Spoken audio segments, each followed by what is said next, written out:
Assalamualaikum warahmatullahi wabarakatuh. Waalaikumsalam warahmatullahi wabarakatuh. Gimana kabar panjenengan semua, Bapak Ibu? Sehat? Alhamdulillah sehat, Pak. Alhamdulillah sehat. Dalam kesempatan ini saya ingin menyampaikan tentang penyebaran pemahaman tentang budaya positif sekolah nih Bapak Ibu, bahwa di sekolah kita perlu adanya budaya positif sekolah. Nanti untuk penyampaian saya ini barangkali berguna bagi panjenengan semua dalam menangani tentang peserta didik kita di sekolah. Langsung saja nih Bapak Ibu ya. Kita langsung pada poin pertama. Pada konsep budaya positif sekolah yang perlu kita pelajari, yang pertama adalah perubahan paradigma belajar. Ya, yang kedua disiplin positif. Yang ketiga nilai kebajikan. Yang selanjutnya adalah kebutuhan dasar manusia, motivasi perilaku manusia, posisi kontrol guru, keyakinan kelas, dan segitiga restitusi.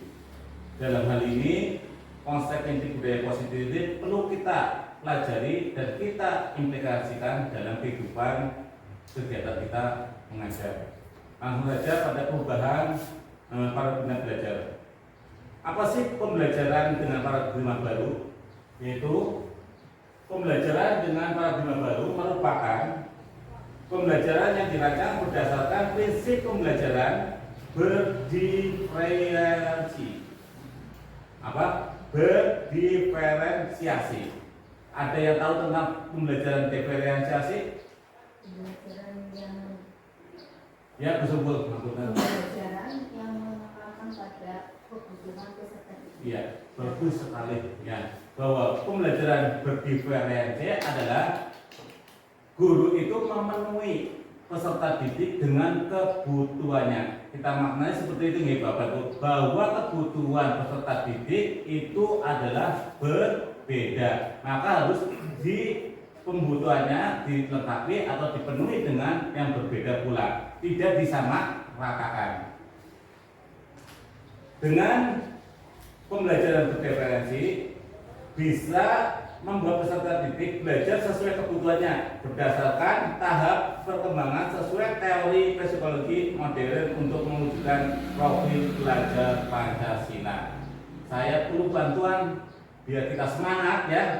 Kita profil pelajar Pancasila ya. Nyanyian. Ya.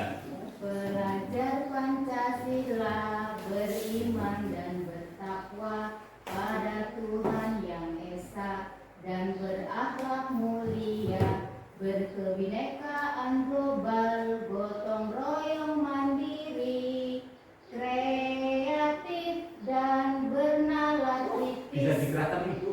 Oke. Bisa gerakan. Mungkin itu nggak masalah. Oh, gitu. Iya, nggak ada masalah. Ya. Yuk, diikuti ya. Kita sama-sama untuk dimensi belajar Pancasila. Ya, siap. Ya, siap. Bukan bareng, berarti dari sini beriman, bertakwa kepada Tuhan Yang Esa dan berakhlak mulia, berkebinekaan global. Sudah kelihatan ya? Esek ulang siji. Enggar info muncul.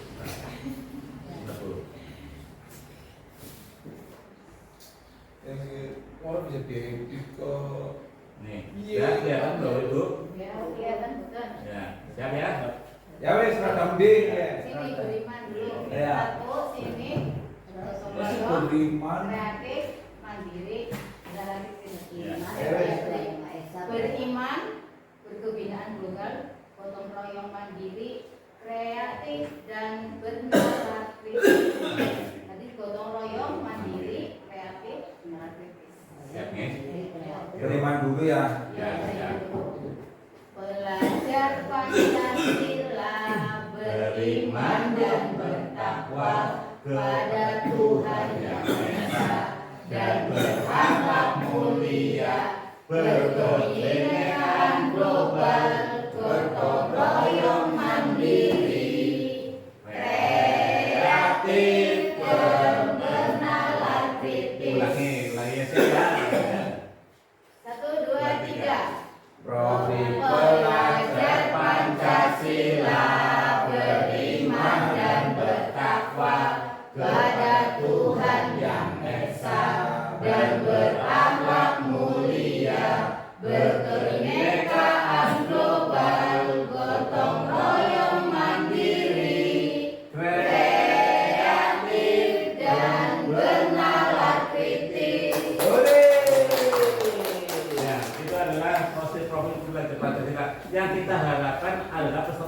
positif. Satu, yang beriman bertakwa kepada Tuhan Yang Maha Esa dan bertakwa mulia.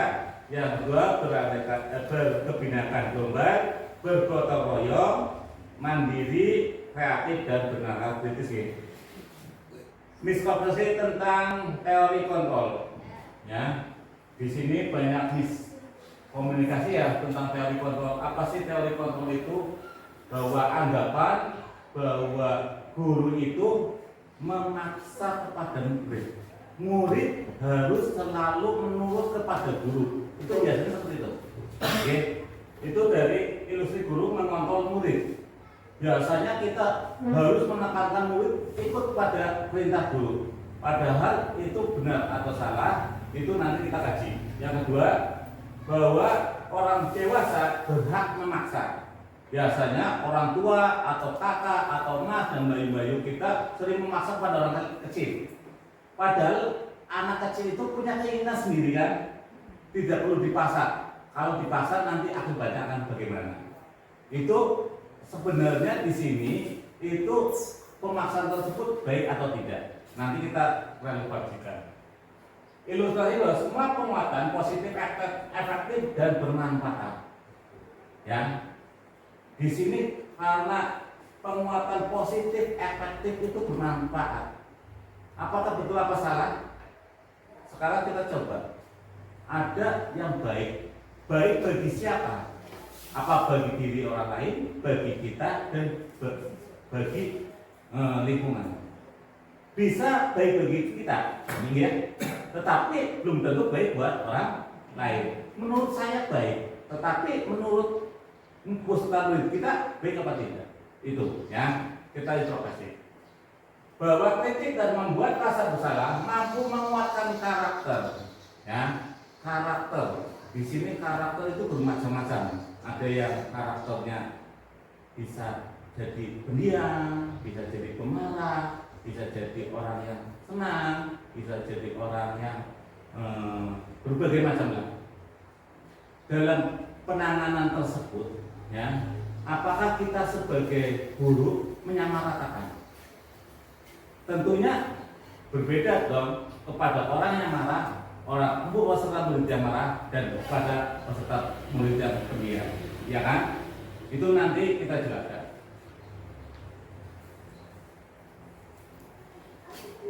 Nih, mengubah paradigma stimulus respon ke pendekatan teori kontrol. Di sini, anggapan kita stimulus itu anggapan kita ya, respon. Realitas kebutuhan kita sama. Tunggu.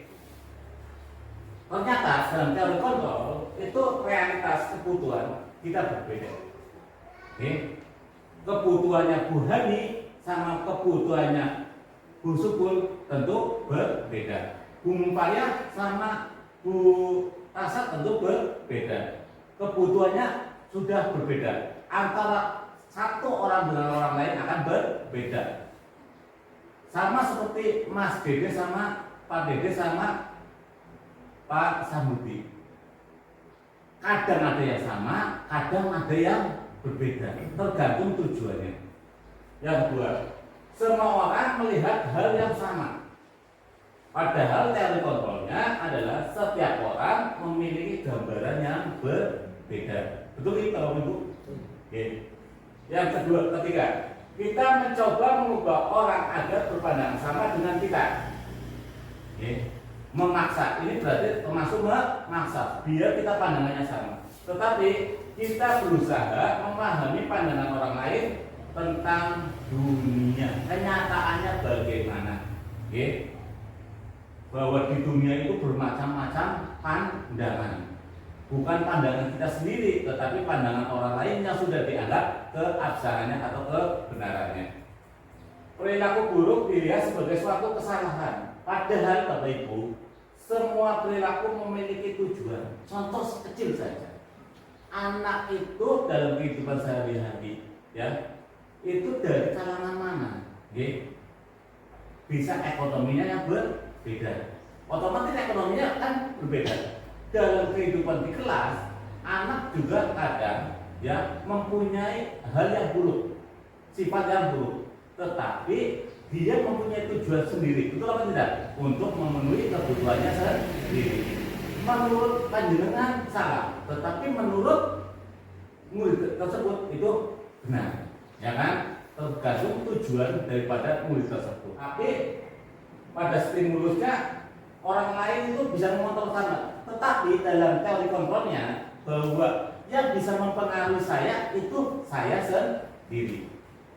Sekarang kita coba, kita dengar saja menurut penelitian apa yang bayangkan di sini itu mas jenengan, rahasia jenengan, ya rahasia jenengan orang lain ingin mengetahui rahasia jenengan memperbolehkan atau tidak?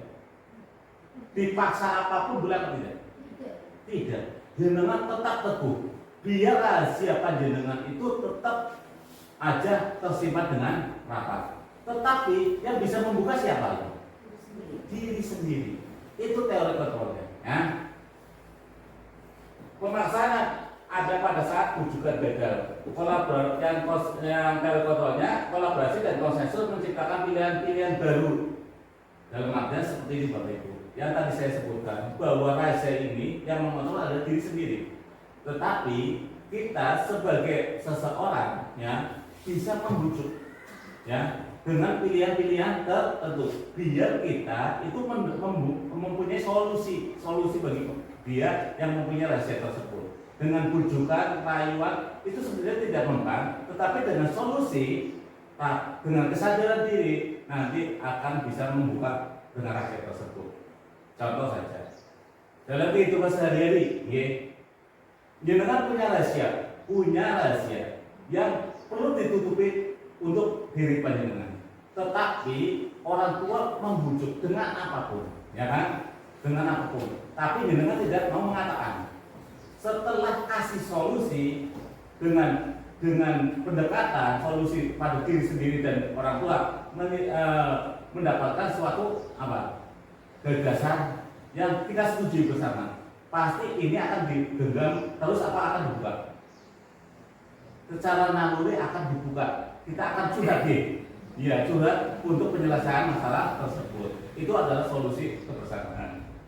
Model berpikir menang atau kalah, tetapi solusinya model berpikir menang. Kadang orang berspekulasi menang atau kalah, tetapi Bapak Ibu yang perlu ketahui bahwa semua solusi itu baik. Semua yang kita lakukan adalah baik. Pasti punya tujuannya menurut dia, pasti dia adalah baik. Bahwa dulu semuanya yang dilakukan adalah baik, tetapi belum tentu buat orang lain. Ya, sama juga seperti kita murid dan yang ada di sini mungkin tahu bahwa kita itu kadang bukan menang atau kalah, tetapi kita mencari solusi yang terbaik untuk menang. Ya, di samping kadang seperti saya pasti sadar ketika kita pengelolaannya ibaratnya kurang, pasti akan meningkatkan. Kalau tidak, kalau sudah biasa, tetapi setelah kita melakukan tindakan yang lebih dan lebih, pasti akan memperoleh kemenangan. Itu adalah solusinya. Lanjutkan. Disiplin positif. Dengan mengadakan disiplin positif, apa sih itu disiplin positif? Disiplin berasal dari kata disipliana, yang artinya adalah belajar, ya. Bahwa disiplin itu adalah belajar. Disiplin mengacu pada disiplin diri yang memiliki tanggung jawab terhadap apa yang dilakukan berdasarkan nilai-nilai yang diyakini. Berarti yang diyakini oleh diri sendiri, ya. Bukan dipaksakan orang lain. Orang lain ingin mengetahui rahasia jenengan memperbolehkan atau tidak? Dipaksa apapun boleh atau tidak? Tidak. Jenengan tetap teguh. Biar rahasia panjenengan itu tetap aja tersimpan dengan rapat. Tetapi yang bisa membuka siapa itu? Diri sendiri. Itu teori kontrolnya. Ya. Pemaksaan ada pada saat rujukan gagal. Yang teori kontrolnya kolaborasi dan konsensus menciptakan pilihan-pilihan baru. Dalam artian seperti ini Bapak Ibu. Yang tadi saya sebutkan bahwa rahasia ini yang mengontrol adalah diri sendiri. tetapi kita sebagai seseorang ya bisa membujuk ya dengan pilihan-pilihan tertentu biar kita itu mempunyai solusi bagi dia yang mempunyai rahasia tersebut. Dengan bujukan, rayuan itu sebenarnya tidak mempan, tetapi dengan solusi, dengan kesadaran diri nanti akan bisa membuka dengan rahasia tersebut. Contoh saja dalam kehidupan sehari-hari, jenengan punya rahasia yang perlu ditutupi untuk diri panjenengan. Tetapi orang tua membujuk dengan apapun, ya kan? Dengan apapun. Tapi jenengan tidak mau mengatakan. Setelah kasih solusi dengan pendekatan solusi pada diri sendiri dan orang tua mendapatkan suatu gagasan yang kita setujui bersama, pasti ini akan digenggam terus akan dibuka secara naluri akan dibuka. Kita akan curhat curhat untuk penyelesaian masalah tersebut. Itu adalah solusi kebersamaan. Model berpikir menang atau kalah, tetapi solusinya model berpikir menang-menang. Kadang orang berspekulasi menang atau kalah, tetapi Bapak Ibu yang perlu ketahui bahwa semua solusi itu baik. Semua yang kita lakukan adalah baik. Pasti punya tujuannya menurut dia, pasti dia adalah baik. Bahwa guru semuanya yang dilakukan adalah baik, tetapi belum tentu buat orang lain, ya. Sama juga seperti kita murid dan yang ada di sini mungkin tahu bahwa kita itu kadang bukan menang atau kalah, tetapi kita mencari solusi yang terbaik untuk menang, ya. Di samping kadang seperti saya pasti sadar ketika kita pengelolaannya ibaratnya kurang, pasti akan meningkatkan. Kalau tidak, kalau sudah biasa, tetapi setelah kita melakukan tindakan yang lebih dan lebih pasti akan memperoleh kemenangan. Itu adalah solusinya. Lanjutkan. Disiplin positif. Dengan mengadakan disiplin positif, apa sih itu disiplin positif? Disiplin berasal dari kata disipliana, yang artinya adalah belajar, ya. Bahwa disiplin itu adalah belajar. Disiplin mengacu pada disiplin diri yang memiliki tanggung jawab terhadap apa yang dilakukan berdasarkan nilai-nilai yang diyakini. Berarti yang diyakini oleh diri sendiri, ya, bukan dipaksakan orang lain. Disiplin yang bertujuan untuk menumbuhkan kesadaran serta memberdayakan kesadaran diri tanpa imbalan, penghargaan atau reward, ancaman atau hukuman. Bapak Ibu. Jadi disiplin itu bukan kita paksakan. Tetapi timbul dari kesadaran diri sendiri. Kalau kita memaksakan untuk disiplin, jangka waktunya lama atau pendek begitu. Contoh hukuman saja. Yang tidak berangkat sekolah akan mendapat nilai yang kecil atau yang buruk misalnya. Itu jangka waktunya, itu akan memungkas. Ketika saya itu tidak berangkat, pasti tidak bernilai. Ya kan? Tetapi kalau misalnya dengan kesadaran diri saya harus biar nilainya bagus, saya harus berangkat dengan kesadaran sendiri tanpa dipaksakan. Tapi ketika tadi yang saya sebutkan, ketika gurunya yang memberi hukuman tidak berangkat, gurunya orang angkat kan? Ya kan? Guru mengumpul orang angkat iki atau orang angkat lah. Itu kalau hukuman, ya kan? Diberi penghargaan. Tapi kalau kesadaran sendiri bahwa kalau kita berangkat itu mendapatkan ilmu yang bermanfaat. Itu bedanya dengan paksaan, diberi penghargaan atau diberi imbalan dengan kesadaran diri. Contoh saja. Ketika orang bekerja, kalau dengan kesadaran diri dia berangkat itu sesuai dengan keinginan sendiri. Tetapi kalau dengan hukuman atau reward, kalau dia itu mempunyai tujuan, ya. Tujuannya apa? Tujuannya misalnya ingin mendapat penghargaan, ingin mendapat uang. Padahal kita tahu bahwa pekerjaan kita yang kembali adalah amanat dari negara maupun dipertanggungjawabkan kepada Tuhan Yang Maha Esa. Ya kan itu. sebagai pendidik, tujuan kita adalah menciptakan peserta didik yang memiliki disiplin diri sehingga mereka berpendidikan laku mengacu kepada nilai-nilai kebajikan universal. Nilai-nilai kebajikan universal dan memiliki motivasi intrinsik dan berubah perilaku ke arah yang lebih baik lagi. Dari sini adalah nilai-nilai kebajikan universal. Nilai-nilai kebajikan ada yang tahu? Apa saja contohnya? Contohnya dari 5S Bapak Ibu. 5S. Ada yang tahu 5S? Senyum. Senyum itu termasuk kebajikan. Salam, sapa, sopan, santun. Itu adalah nilai kebajikan yang kita pegang sepenuhnya.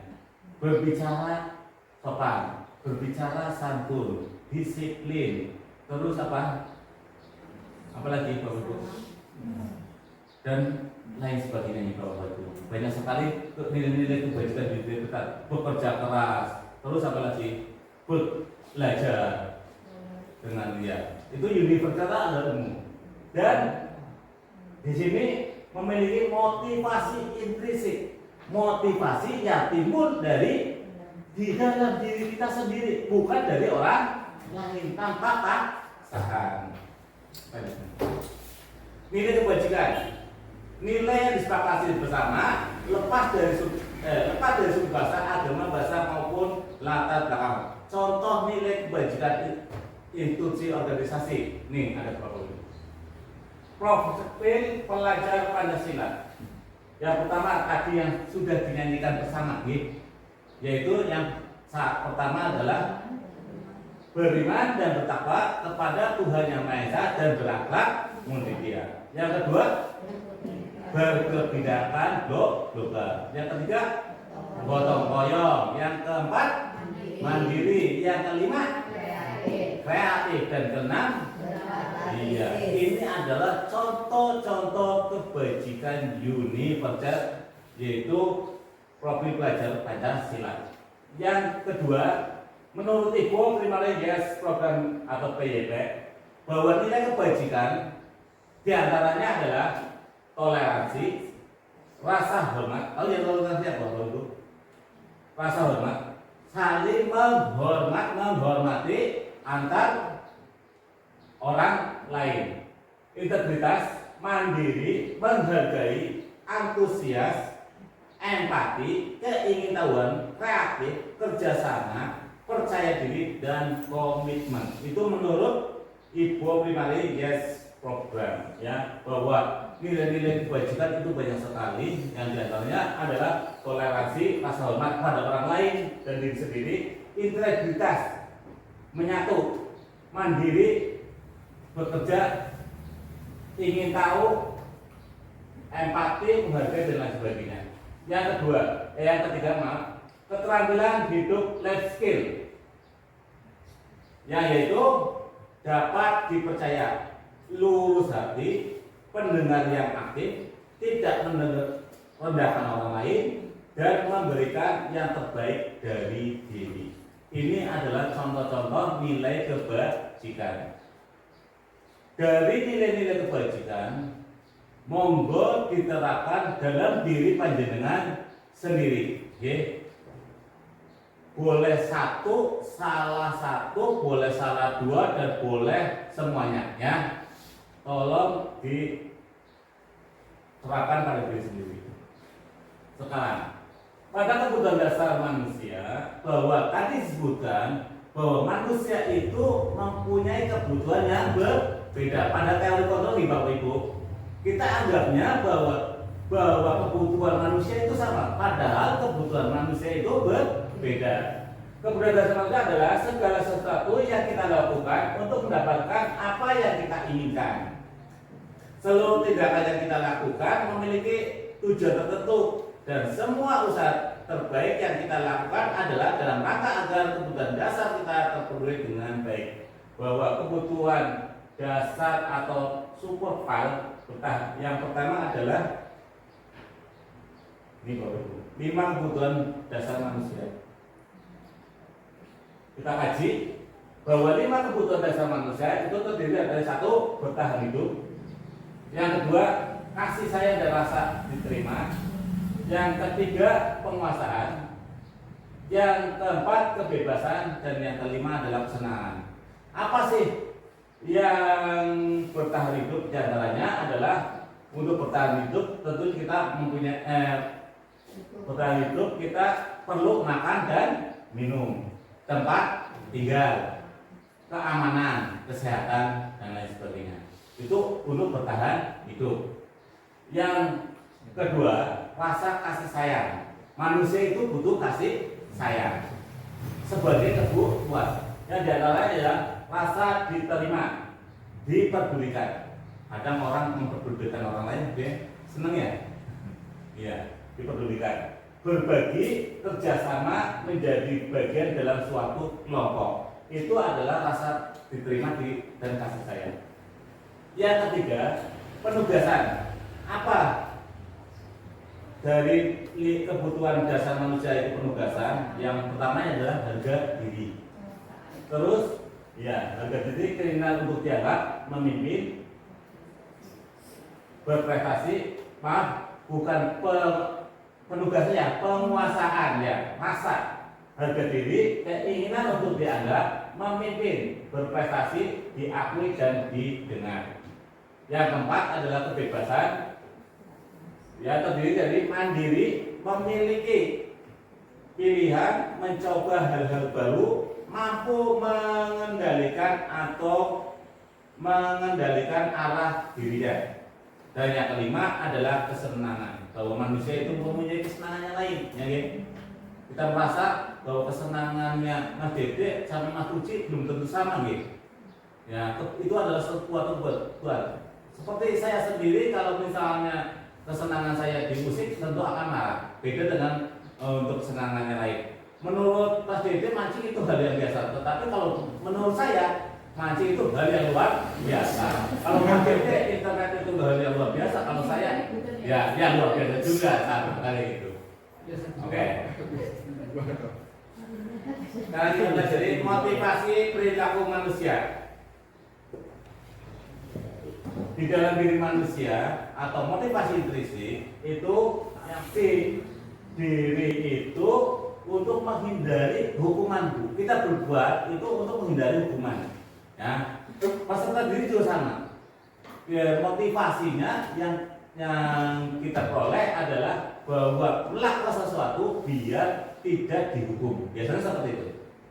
Yang kedua, untuk mendapatkan imbalan penghargaan dari orang lain. Ya, motivasinya seperti itu. Biar mendapatkan apa ya, reward atau penghargaan. Kalau saya melakukan sesuatu akan dianggap seperti itu misalnya. Kalau saya melakukan sesuatu bisa mendapat uang, gitu. Motivasinya seperti itu.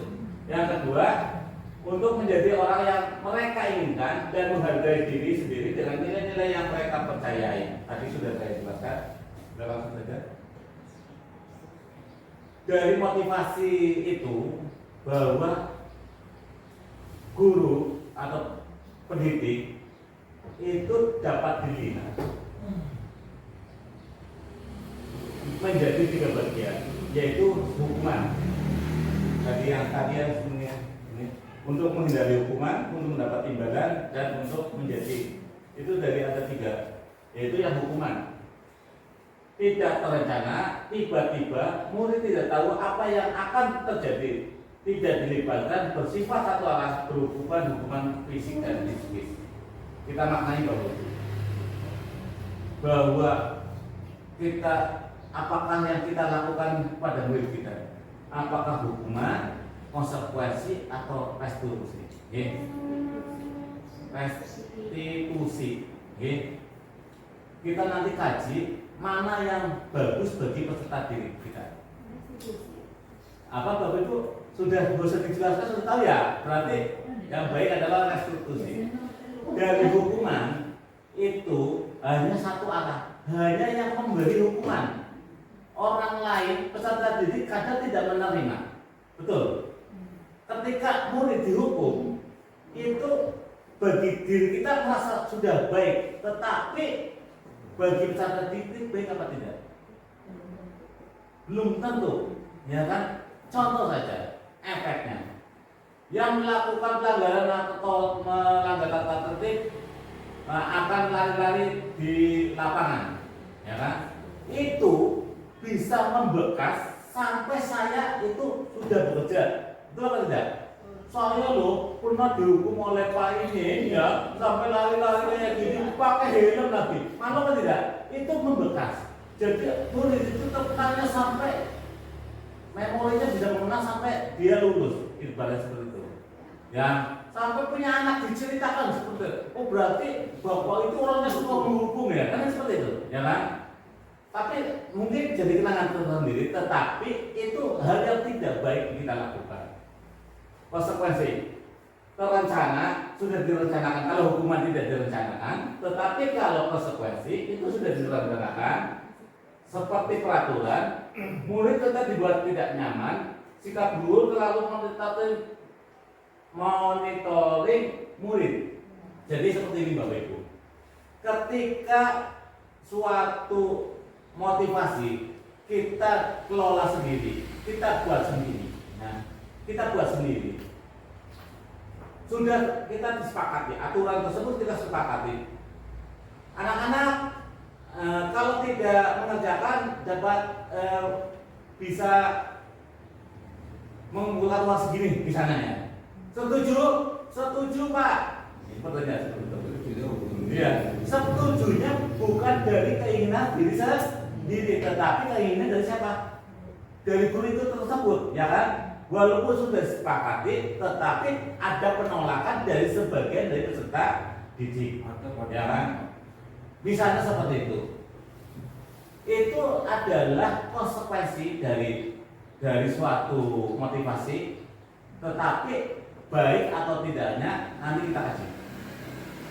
Sekarang restitusi.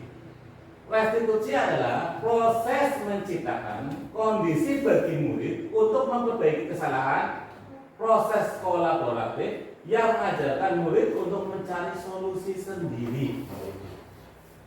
Contoh adalah kesepakatan kelas. Contoh adalah kesepakatan kelas. Ketika kita membuat kesepakatan kelas, itu dari diri sendiri, diungkapkan sendiri, berkolaborasi, mempunyai kesepakatan dari keyakinan dan mimpi-mimpinya menjadi keyakinan kelas atau kesepakatan kelas. Contoh, setiap orang itu pasti punya keinginan, pasti punya mimpi, tentu ya sama kan tidak Bapak Ibu? Tentu berbeda, ya kan? Dari mimpi-mimpi itu kan akan kita wujudkan otomatis. Kalau mimpi satu orang bisa kita wujudkan sendiri, tetapi kalau mimpi orang banyak tentu berbeda, diwujudkan dengan kebersamaan. Dengan kesepakatan tersebut kita buat kesepakatan suatu kelas tersebut, murid biar terwujudnya dari yang diinginkan atau diinginkan oleh kelas tersebut. Karena kelas itu adalah beberapa murid, ya kan Bapak Ibu, dengan kita membimbingnya. Karena kesepakatan kelas, solusinya buat sendiri. Murid ketika melalai menjalankan perannya, bukan kita yang menegur, tetapi siapa yang menegur? Pasti teman-teman yang mungkin kan, ya kan? Bukan gurunya yang memaksa, tetapi mungkin dari teman sejawatnya, muridnya itu sendiri. Atau, saya pernah menulis seperti ini ya, itu menurut kesadaran sendiri. Itu maksudnya seperti itu. Selanjutnya, bahwa 5 posisi kontrol guru itu yang pertama adalah sebagai penghukum, pembuat bersalah, teman, pemantau, manajer. Sekarang nanti kita refleksi diri Bapak Ibu. Posisi kita pada saat ini dan yang lalu ya itu sebagai apa? Nanti kita refleksi diri sendiri ya. Bahwa dari 5 kontrol guru, kita sebagai guru itu sebenarnya kita itu sebagai apa sih? Ya, sebagai dalam kita mengajar itu sebagai apa pada waktu sekarang ini? Sebelum kita tahu tentang 5 posisi kontrol. Nih. Contoh penerapan 5 posisi kontrol guru. kasus tidak memakai atribut lengkap saat upacara. Oke. Kalau sebagai penghukum, Bapak Ibu, guru sebagai penghukum, dia akan mempunyai persepsi seperti ini. Hormat pada bendera selama 1 jam. Ya. Kalau yang tidak menggunakan atribut, hormat pada bendera, ya, itu biasanya guru lakukan, ya kan? Yang kedua, pembuat rasa bersalah. Beberapa guru Bapak harus memberitahu kamu selalu saja mengecewakan Bapak Ibu. Sering berkata seperti itu apa tidak? Bocah kalau kalian masih kamu berdiri kayak gitu. Sering ya? Sering sekali kita melakukan seperti itu. Nah, iya. Iya. Aku kecewa padamu gitu. Kalau balala, yo saya kecewa, terus saya ngomongin gitu ya. Bukan kecewa Bu, kecewa. Cowas. Ya. Yang selanjutnya, sebagai teman, contohnya itu, ayo dong ikuti aturan sekolah, tolong bantu ibu bapak ya sekali ini ya, supaya tidak apa lain kali jangan berbuat seperti ini lagi ya. Sebagai teman, kita menganggap peserta murid kita adalah teman kita, oke?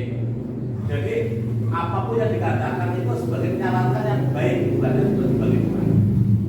Yang keempat, sebagai pemantau, kamu sudah melanggar peraturan sekolah, kamu tahu konsekuensinya. Setelah upacara kamu beli atribut ke koperasi dan jangan bilang lagi. Kalau tadi menghukum, suruh hormat. Kalau teman, ya secara halus ya. Kalau pemantau diarahkan, oke. Sekarang yang kelima, sebagai manajer. Contohnya, apakah kamu tahu kesalahanmu kira-kira bagaimana? Bagaimana kamu memperbaiki kesalahanmu? Ya. Terus harus bagaimana? Itu akan timbul dari diri sendiri. Dia mengatakan dari diri sendiri tentang solusinya, ya kan? Solusi yang akan dihadapi dan disarankan oleh guru. Kita coba saja. Dari sampai di sini paham ya? Coba kita dalam satu pertanyaan. Nih, topik. Mana yang sebagai penghukum? Mana yang pembuat kesalahan? Mana yang jadi teman? Mana yang pemantau? Dan mana yang jadi manajer? Coba nomor 1. Saya kecewa sekali dengan kamu. Itu sebagai apa yuk? Yang ketiga Pak. Saya kecewa sekali bersalah. Pembuat kesalahan. Oke. Yang pertama, saya kecewa sekali dengan kamu, berarti merasa bersalah. Yang kedua, kamu tidak pernah benar melakukannya. Pemantau. Pemantau. Apa rencanamu untuk menyelesaikan masalah ini? Manajer. Oke. Ayolah lakukan demi Bapak. Teman. Kamu tidak pernah mendapat nilai jika tidak menggunakan tugas. Penghukum. Paham ya? Jadi tahu akan bedanya ya Bapak Ibu. Walaupun kata-katanya sama, tetapi dalam artiannya bisa membekasnya, bisa masuk ke hati dan solusi kepada peserta didik itu sama-sama berpengaruh sekali. Ada yang jadi tadi penghukum, kata-kata kita menjadi penghukum, membuat murid merasa bersalah, menjadi teman, jadi pemantau dan jadi manajer. Dari kesekian ini 5 posisi kontrol, yang paling bagus yang mana Bapak? Ya, tentu saja sebagai manajer memberi solusi kepada dari diri siswa itu sendiri mengarahkan. Setelah kita tahu dari motivasi Indonesia, kita akan belajar tentang keyakinan kelas.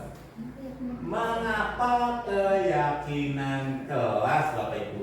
Ada yang bisa mengatakan? Tadi sudah saya singgung sedikit.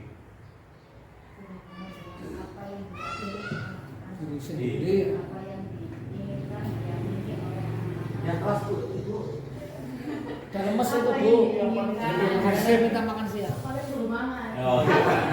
Maksudnya Kalau Pak kita nyantai saja karena belum makan karena ya kita lemes. Sama kalau misalnya tuang makan, monggo diminum dulu. Kebutuhan dasar. Iya, betul. Iya, betul. Ya, betul. Dan itu Ya, bertahan itu. iya. Mengapa keyakinan kelas bukan peraturan? Kalau Iya. di sini memberikan sisi positif Iya. kepada anak bahwa sesuatu yang akan mereka lakukan itu adalah berupa keyakinan dari Iya, keyakinan betul. anak-anak, yaitu Iya. dari keinginan-keinginan mereka untuk Iya. menciptakan suatu kelas yang sesuai dengan impian-impian mereka. Makanya dijadikan suatu keyakinan bukan peraturan. Betul sekali. Jadi tepuk tangan buat guru. Bahwa keyakinan kelas bahwa itu lahir dari pemikiran murid itu sendiri, lahir dari mimpi-mimpi yang ada pada peserta didik, bukan dari guru, tetapi dari peserta didik yang akan disepakati dan diyakini untuk yang lebih positif. Oke, Bapak Ibu. Nih, pembentukan keyakinan kelas. Pembentukan keyakinan kelas itu bersifat abstrak, berupa pernyataan universal umum, dibuat dalam pernyataan positif, sedikit saja agar mudah diingat, sesuai dengan kondisi kelas dan sekolah sehingga mudah diterapkan. Semua warga sekolah, warga kelas dilibatkan saat membuat keyakinan kelas.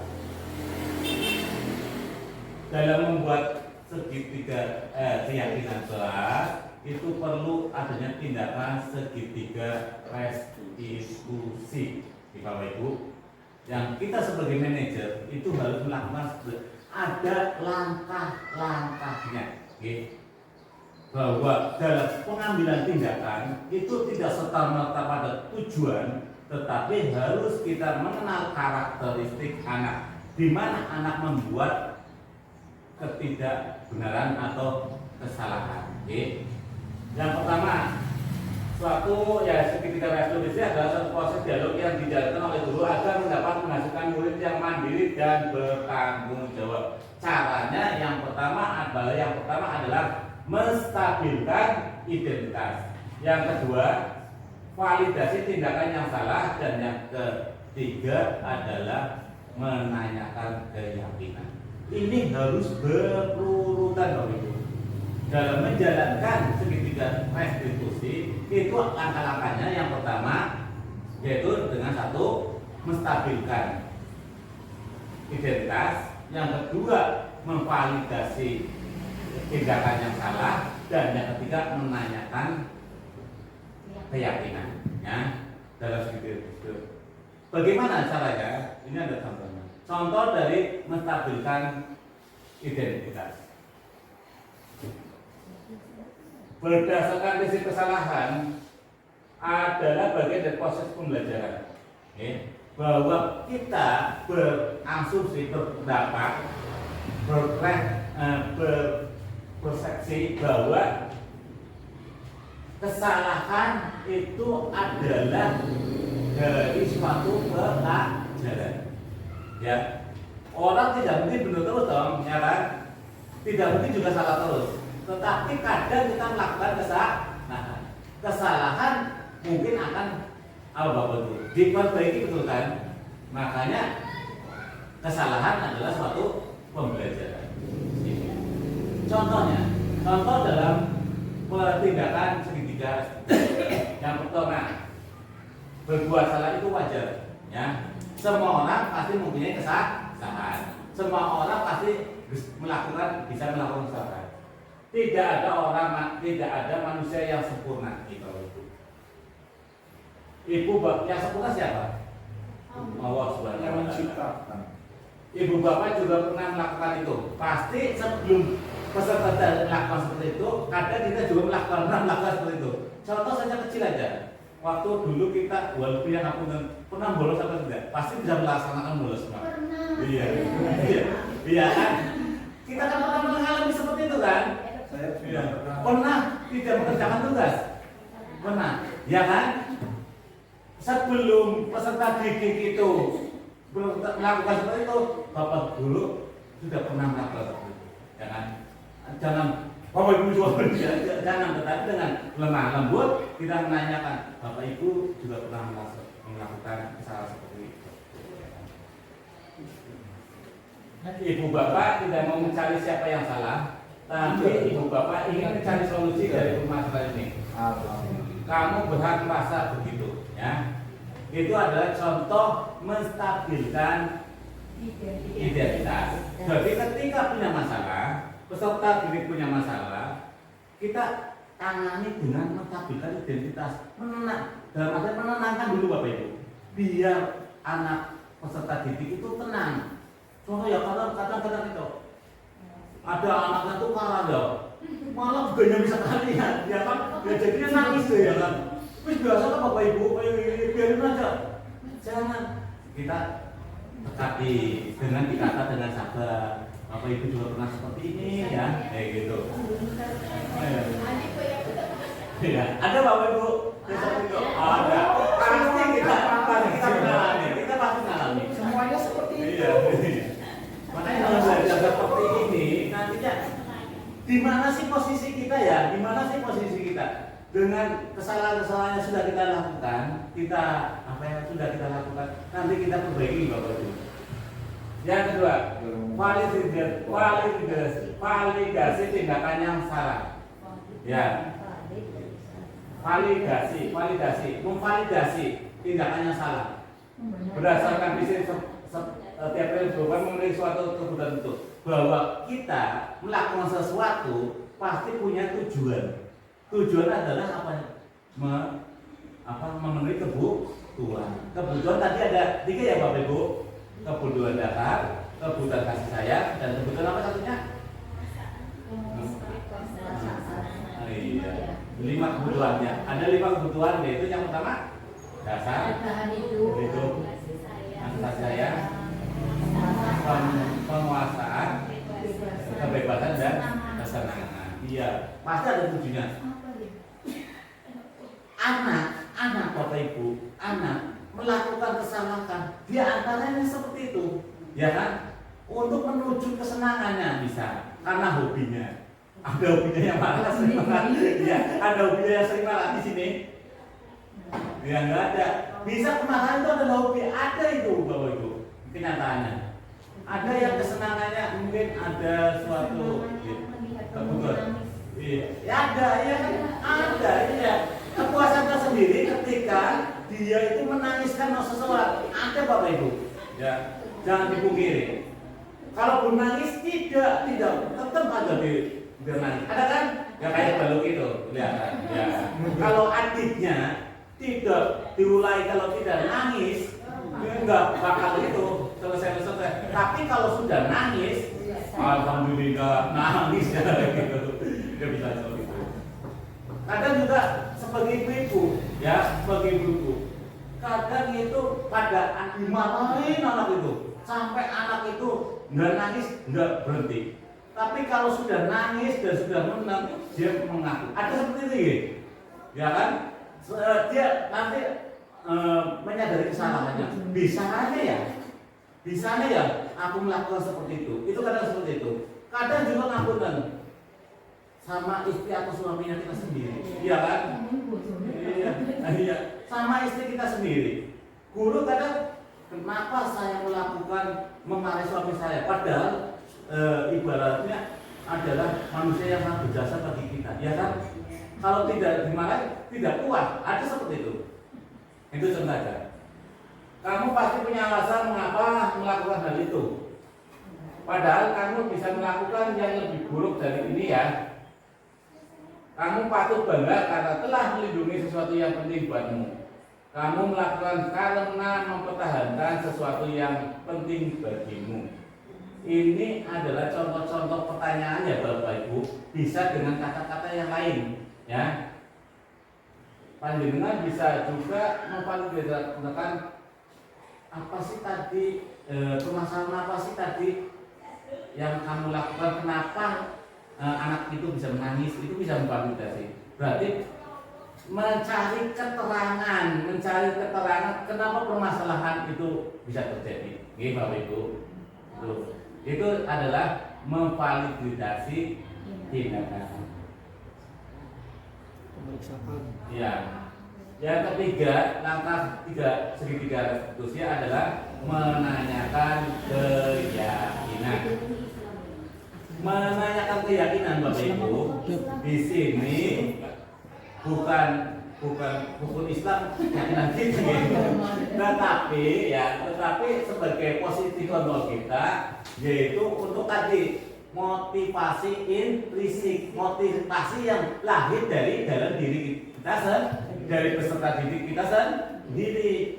Timbul suatu permasalahan untuk memperbaikinya dengan konsekuensi yang lahir dari diri sendiri, itu akan membekas berulang nantinya lama daripada kita menyarankan. Ini Bapak Ibu, sebagai penghukum, sebagai pemantau, sebagai teman, dan sebagai merasa bersalah.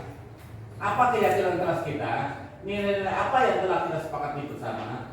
Seperti apa gambaran sebuah kelas yang ideal menurut kamu? Kamu ingin menjadi orang seperti apa? Ya, ini adalah contoh-contoh saja. Juga ini bisa contoh yang kecil. Setelah kamu melakukan kesalahan, nangiskan orang, kamu mau berbuat seperti itu nanti apa tidak? Kayak gitu. Tidak, Pak. Kenapa? Karena kenapa kamu tidak melakukan seperti itu lagi? Nanti kan timbul. Kalau tidak bisa karena mungkin bisa menyakiti orang lain, bisa membuat orang lain tidak senang, kan seperti itu. Dengan timbul dari keyakinan, dengan guru mendapati seperti itu, nantinya timbul dari intrinsik diri sendiri. Oh iya Bapak Ibu, mulai aku bilang apa musyaknya gitu. Kayak kemarin saya sudah mencoba untuk praktek segitiga restitusi sendiri di kelas ini. Waktu subuh itu tidak berangkat, ada anak yang naik, saya tekankan. Setelah saya tekankan, saya beri penanganan segitiga restitusi. Setelah itu ditanya, bisa nekon naik sampai sih? Ya membuka dulu. Ya kan, itu adalah contoh kecil ya Bu. Makanya saya edit videonya lama banget bumbunya itu loh. Tidak ada serangannya. Jujur seperti itu. Tetapi dengan seperti itu, komunikasi itu ada penerapan prinsip bahwa pendekatan itu sangat berguna. Komunikasi itu sangat berguna, ya kan? Kalau misalnya kita jolkan, kalau tidak didekati, tidak kasih sayang, pasti akan kelakuannya akan berbeda pada anak. Sebagai penutup, dalam penerapan program disiplin positif, hendaknya guru memiliki standar kepribadian profesional dan sosial yang baik, di mana guru mampu melaksanakan dirinya dalam posisi kontrol pada saat ini bagaimana perjalanan hidup sebagai among atau manajer yang menuntun murid sebagai insan yang mandiri, merdeka, dan bertanggung jawab. Disinilah peran guru ya Bapak Ibu, bahwa guru itu sesuai dengan filosofi Ki Hajar Dewantoro itu adalah sebagai menuntun peserta didik sesuai dengan kodrat, yaitu kodrat alam dan kodrat zaman ya Bapak Ibu. Kita sebagai pendidik, sebagai among, menuntun, bukan menuntut ya Bapak Ibu. Menuntun berarti dalam ini ketika murid punya bakat dan minat yang berbeda, kebutuhan yang berbeda, kita selalu berupaya untuk memenuhi kebutuhan tersebut dengan cara mendidik dan sehingga menjadi insan yang mandiri, merdeka, dan bertanggung jawab ya Bapak Ibu. Jadi untuk mungkin pertemuan kali ini saya cukupkan, saya akhiri. Bapak Ibu Assalamualaikum warahmatullahi wabarakatuh. Waalaikumsalam warahmatullahi wabarakatuh. Terima kasih. Minat anak berdasarkan keinginan ya Pak ya, itu Iya. penuntut Ya. kata itu. Berarti kalau misalkan di olahraga pengennya permainan bola voli, berarti kita tetap mendukung kayak gitu, apa gimana maksudnya Pak? Ya. Ini seperti ini Mas. Ini ada satu persoalan yang tadi terus ngangkut pertanyaannya. Dalam kita ketahui adalah kita pembelajaran di PPKN. Kita sudah mempunyai guru-guru, mempunyai ibaratnya KOSP ya, bahwa pendidikan poli itu pada kelas berapa misalnya pada kelas 6 itu temanya ada. Ketika kita mempelajarkan tentang suatu hal sesuai tema, kita harus tahu kemampuan siswa itu sendiri. Kadang anak kebutuhannya kan berbeda, Iya. ya kan? Kita harus melakukan yang namanya tes diagnostik. Harusnya ada. Iya, iya. Sebelum kita memasuki fase yang lain, fase untuk misalnya pada awal pembelajaran yang baru, kita harus melakukan tes diagnostik. Gunanya menentukan apa minat dan bakatnya peserta didik. Contoh, misalnya anak ini minatnya tentang apa? Menggambar. Anak ini berhitung. Anak ini matematika. Anak ini olahraga. Kan otomatis berbeda. Jadi semua itu mempunyai fase masing-masing. Tetapi dalam pengajarannya tetap dilakukan, tetapi untuk tupoksinya itu berbeda. Maksudnya tupoksinya dilaksanakan, tetapi tidak memaksakan bahwa kesenangan tersebut itu berbeda loh mas. Contoh, ketika anak itu mempunyai inklusi, tentu penanganannya berbeda dengan anak yang tidak punya inklusi, betul kan? Jenengan dalam olahraga poli ada yang senang, ada yang tidak senang. Otomatis nantinya jenengan sudah tahu loh, ini anak yang tidak senang dan ini yang tidak senang. Otomatis penanganannya nanti akan berbeda, ya kan? Penilaiannya juga akan berbeda, tergantung tingkat kebutuhan daripada peserta didik tersebut. Contoh aja, anak inklusi kalau bisa melempar bola nilainya 10.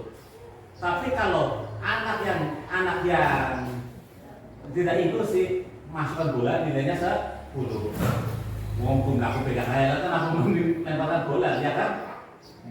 Itu adalah perbedaan daripada pembelajaran bervariasi. Tetap kita laksanakan, tetapi karakteristik untuk anaknya itu kita bedakan. Jadi untuk penilaiannya, untuk pembelajarannya dan untuk itunya berbeda. Oke. Jadi tidak bisa meratakan betul rata nilainya itu 9 semua tidak, tetapi ada kriteria sendiri bagi anak yang kelompok ini, ada yang kelompok ini, ada yang kelompok ini, pembagian. Ya. Sekarang saya kasih contoh saja, anak perlu menggambar poli, pelajaran poli itu ada 3, ya, ada tiga yang perlu diperhatikan. Anak itu ada yang auditory, ada yang kinetik, ada yang visual. Oke. Itu dalam kebutuhan visual. Iya. Dan menurut tes diagnostiknya, gaya belajarnya itu yang seperti apa? Kesenangannya seperti apa? Apakah yang visual? Apa yang auditory, mendengar? Apakah ada yang kinestetik? Kalau auditory itu berarti dengan melihat, ya. Kalau visual hanya mendengar, dan kalau kinetik dengan melakukan. Auditory visual melihatnya tuh, ya. Tapi kalau misalnya kinetik dengan melakukan, dengan bisa dengan berdiferensi. Anak itu diberi tugas misalnya tema poli.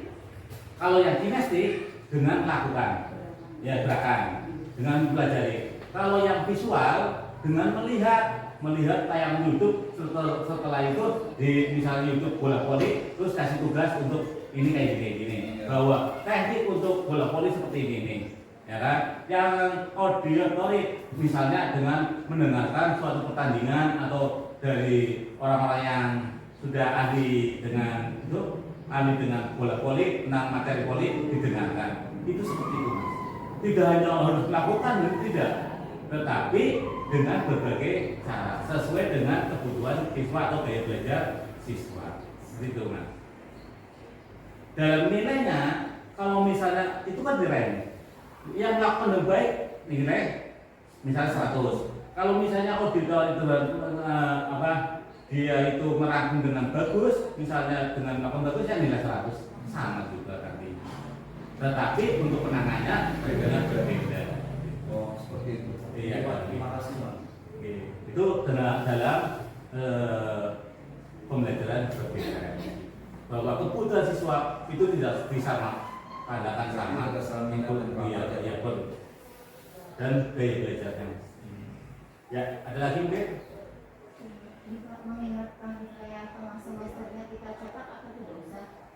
Untuk tengah semester sebenarnya sebagai arsip dari sekolah, tidak usah dibagikan nggak masalah. Tetapi sebagai guru kita kan punya arsip yang perlu didokumentasikan. Kalau menurut saya dicetak, karena barangkali ada orang tua yang kritis, jadi kita sudah pernah mencetak dan langsung kita buat. Ketika kepercayaan seseorang yang tadi dalam disiplin positif ya, kepercayaan seseorang timbul karena bukti kita mengerjakan sesuatu, ya kan? Kalau kita bisa ditanya, sudah apa belum? Sudah.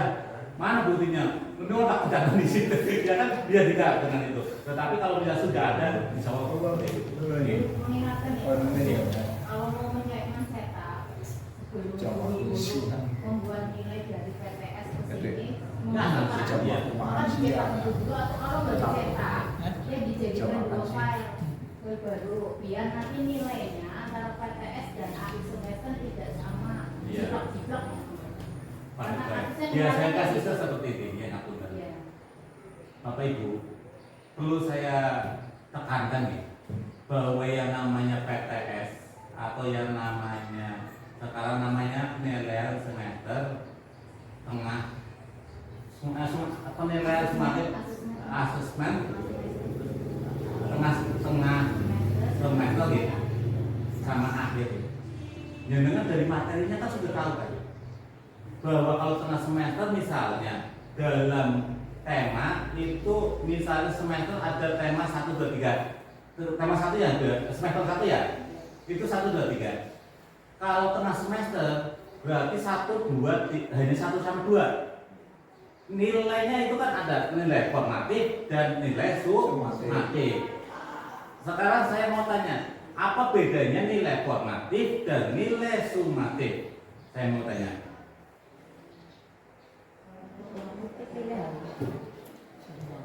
Formatif harian. Kalau sumatif? Iya. Ulangan yang Bagus sekali. Jadi seperti ini biar kita tahu sepakat lagi berapa itu.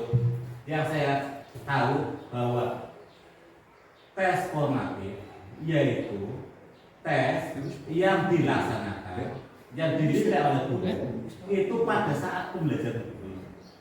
Ya, pada saat itu kapan saja bisa nilai sikap, bisa nilai keterampilan, bisa nilai politik itu pada saat contoh ya anak jenengan itu melakukan pembelajaran diskusi. Tentu nilai diskusi tersebut anak berbeda apa sama? Akan ada yang sama, ya kan? Musim kelompoknya bagus, sim nilai akeh, kelompok pada baik, betul. Misalnya yang di nilai kelompoknya belum jawab pertanyaannya sedikit 8 lagi, anak saya itu. Tetapi sebenarnya berbeda kok itu. Jangan disamaratakan. Dengan apa? Nilai sikap, nilai anak yang aktif tentunya beda dong dengan anak yang tidak aktif. Iya kan? Dilihat dari seperti itu kan. Itu yang namanya nilai formatif di dalam pelajaran. Sedangkan nilai sumatif bukan nilai tengah semester saja Bapak Ibu, akhir semester, tetapi nilai yang diambil dari setelah mempelajari selesainya tema tersebut itu namanya sumatif Bapak Ibu. Oke. Kalau formatif pada pelajaran, pada akhir tema namanya sumatif.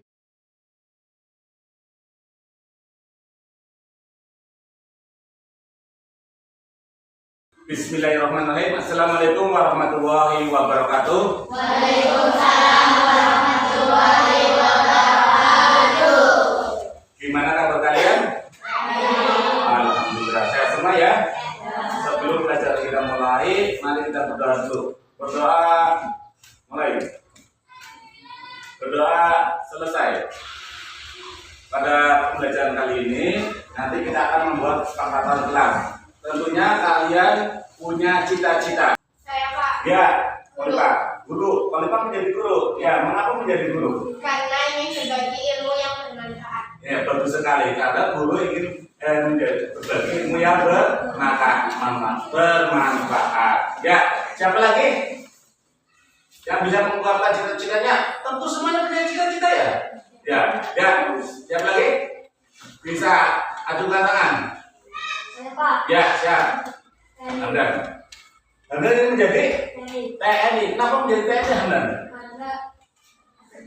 Karena lebih TNI. Iya, karena TNI menjaga NKRI biar tetap aman. Iya, betul sekali. Dari cita-cita tersebut, tentunya kelas juga mempunyai cita-cita atau impian. Sekarang Pak Guru ingin tahu impian dari kalian untuk mewujudkan kelasnya bagaimana sih ya? Impiannya bagaimana? Tolong tadi Pak Guru sudah kasih selembaran, tolong ditulis di dalam selembaran tersebut. Impiannya ya, impiannya di lembaran tersebut.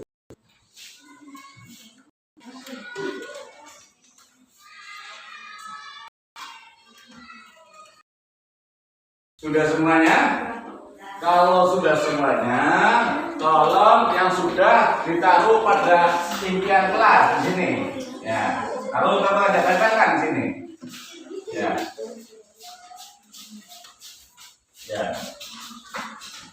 Tempelkan saja. Ya, kamu saja. Ditempelkan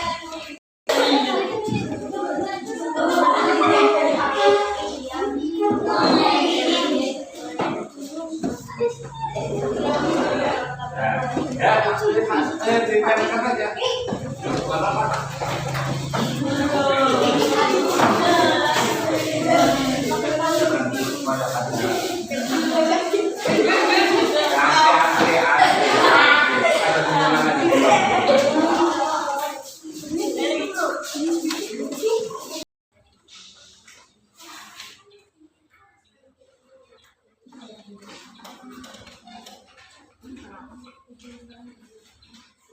Untuk menjadi kelas, impian kelas menjadi kelas, diantaranya tolong salah satu membaca di depan.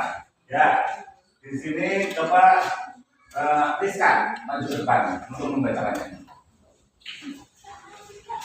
Yang kedua, Taufik, yang punya Taufik ini punya Rizka.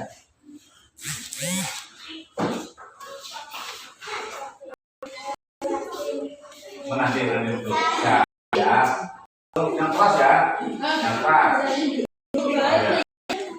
Coba jangan impian dari bacaan dari topik. Tidak boleh melakukan pelajaran. Ya, topik ingin kelasnya nanti tidak mengobrol pada saat pelajaran. Ya, yang bukan begitu. Ya, Rizka. Lingkungan pembelajaran yang mendukung. Nah, lingkungan pembelajaran mendukung. Bisa mempunyai impian semua lingkungan itu mendukung pembelajaran.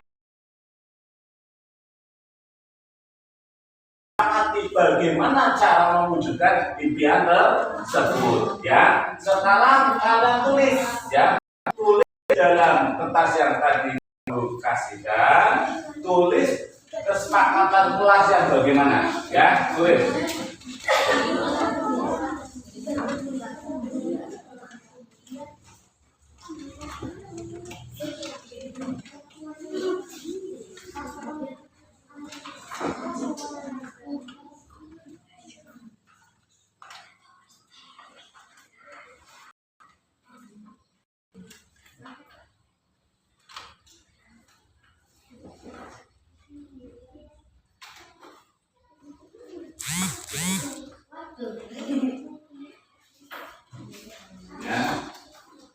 Kalau yang sudah boleh ditempel di depan. Yang sudah.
Tadi membuat kesepakatan kelas apa yang tadi sudah sepakati? Menjaga kebersihan. Oh, menjaga kebersihan kelas. Ini membuat apa? Tetap dalam belajar. Tertib dalam belajar. Ini membuat apa? Hadir tepat waktu. Bagus sekali. Ini membuat apa? Tidak ada lemburan.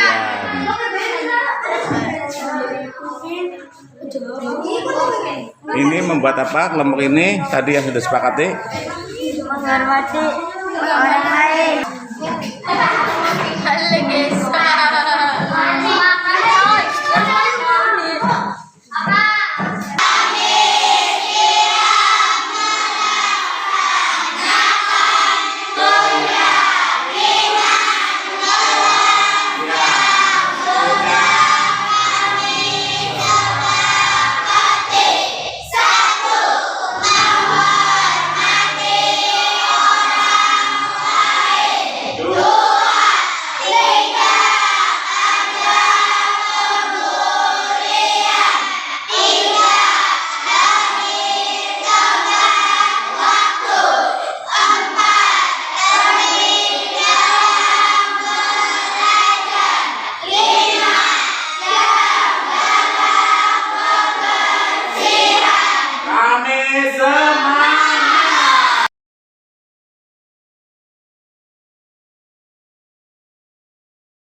Waalaikumsalam warahmatullahi wabarakatuh.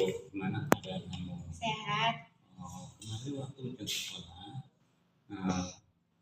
Pak Guru mendapat laporan kamu itu mencontek ya? Iya Pak, kemarin waktu ujian semester kami mencontek Pak. Oh, coba kamu ceritakan kronologinya. Iya Pak, jadi waktu itu saya membawa catatan kecil ke dalam ruangan penilaian akhir semester dan diketahui oleh pengawas ruang Pak. Oh, begitu ya. Saya yakin tidak ada siswa yang sempurna. Kamu sudah tahu mau mengakui kesalahan yang kamu lakukan. Iya Pak, saya minta maaf. Ya, kenapa kamu selalu minta maaf?